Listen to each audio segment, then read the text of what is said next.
የትግራይ ባለሀብቶች በህወሓት ላይ አመጽ አስነስተዋል። እነ ክርስቲያን ታደለ ከባድ የሰብአዊ ጉዳት እየደረሰባቸው መሆኑን ተሰማ። አልሸባብ በእስራኤል ላይ ጦርነት አወጀ።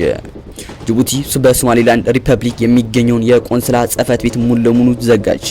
የተከበራችሁ ውድ የዛታ ሚዲያ ቤተሰቦች እነዚህና ሌሎች መረጃዎቻችን እናስደምጣችኋለን። እስከ ዝግጅቱ ፍጻሜ ድረስ አብራችሁን ቆያን። ቪዲዮን ላይክ በማድረግ ለቻናል አዲስ የሆናችሁ ሰብስክራይብ በማድረግ ቤተሰብ ይሁኑ። የትግራይ ባለሀብቶች በህወሓት ላይ አምጸዋል።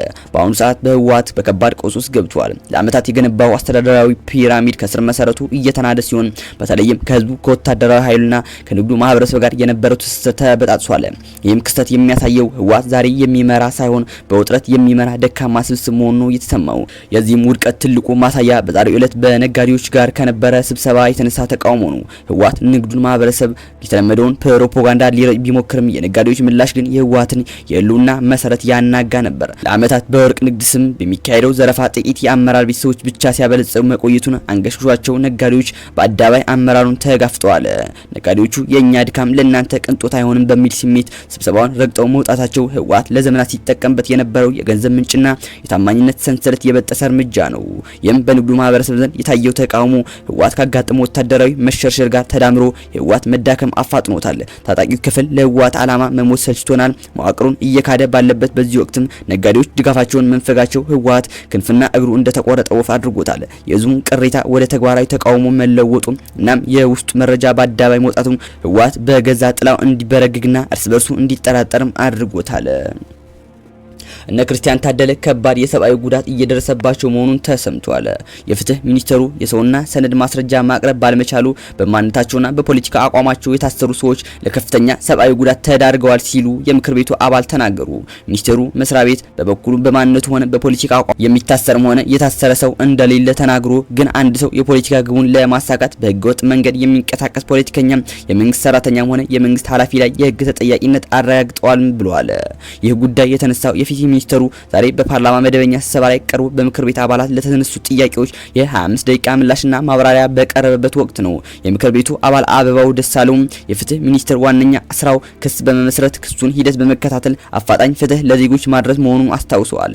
በማንነታቸውና በፖለቲካ አመለካከታቸው ብቻ ከ2 ዓመት ከ6 ወር በላይ የታሰሩ የአማራ ፖለቲከኞች፣ ጋዜጠኞች የሰነድ የሰው ማስረጃና ምስክር ማቅረብ ባለመቻሉ ለከፍተኛ ሰብአዊ ጉዳት ተዳርገዋል ሲሉም ተናግረዋል። የምክር ቤቱ አባል ማስረጃና ምስክር ማቅረብ ካልቻላችሁ የተሰጣችሁን ክስ የማቋረጥ ስልጣን መጠቀም ሲገባችሁ ዜጎች በፍትህ መጓደል የሚሰቃዩበት እስከመቼ ነው ሲሉም ጠይቀዋል።